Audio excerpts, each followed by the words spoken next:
দেখুন বন্ধুরা, এটা কোনো সাধারণ জিনিস না। আমাদের পাহাড়ে এটাকে বলা হয় শয়তানের জিহ্বা। ভয় পেও না, এটার আসল নাম হলো ওল, যা মাটির নিচে বেড়ে ওঠা এক অসাধারণ সুস্বাদু পাহাড়ি সবজি।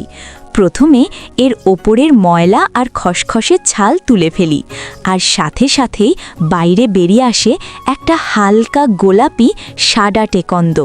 কিন্তু বন্ধুরা, এটাকে খাবার আগে করতে হয় অনেক মেহনত, কারণ কাঁচা ওলের ভেতরে থাকে প্রাকৃতিক বিষ, যা খেলে চুলকানি আর জ্বালা ধরতে পারে। তাই আমাদের গ্রামে একটা পুরনো পদ্ধতি আছে। আমরা চাষের খড় পুড়িয়ে তৈরি করে ছাই, কারণ এই ছাইয়ে থাকা প্রাকৃতিক কার্বন ওলির ভেতরের বিষ নষ্ট করে দেয়, আর সাথে সাথে ওলকে করে তোলে আরও সুস্বাদু। এবার এই ছাই পানিতে গুলে ভালো করে ছেঁকে নিই, যাতে শুধু খাঁটি কার্বন পানি থাকে। এরপর খোসা ছাড়ানো ওল একটা ধারালো পাথরে ঘষতে থাকি। ঘষতে ঘষতে তৈরি হয় মিহি পেস্ট। এই পেস্ট সোজাসুজি দিয়ে দিই কার্বন পানিতে, যাতে প্রতিটা অংশ ভালোভাবে পরিশুদ্ধ হয়।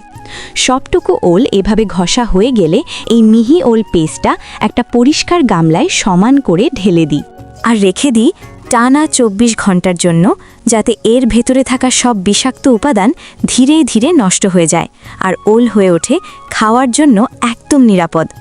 পরের দিন সকালে দেখি এই মিশ্রণটা একদম শক্ত হয়ে গেছে, জেলির মতো জমে একটা সুন্দর আকার নিয়েছে।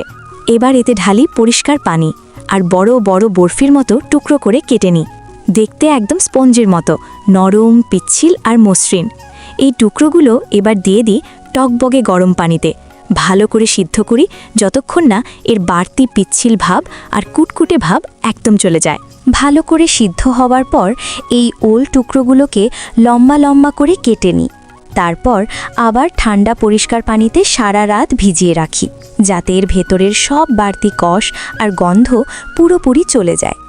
পরের দিন সকালে পানি থেকে তুলে নিয়ে ভাপানিতে বসাই। ধীরে ধীরে ভাপ দিতে থাকি, যতক্ষণ না ওল হয়ে ওঠে নরম, মোলায়েম আর খাওয়ার উপযোগী। প্রায় ৩০ মিনিট ভাপ দেওয়ার পর এবার আসি সবচেয়ে মজার ধাপ, মশলা যোগ করার পালা। দিই শুকনো মরিচ, স্বাদমতো লবণ আর সাদা তিল।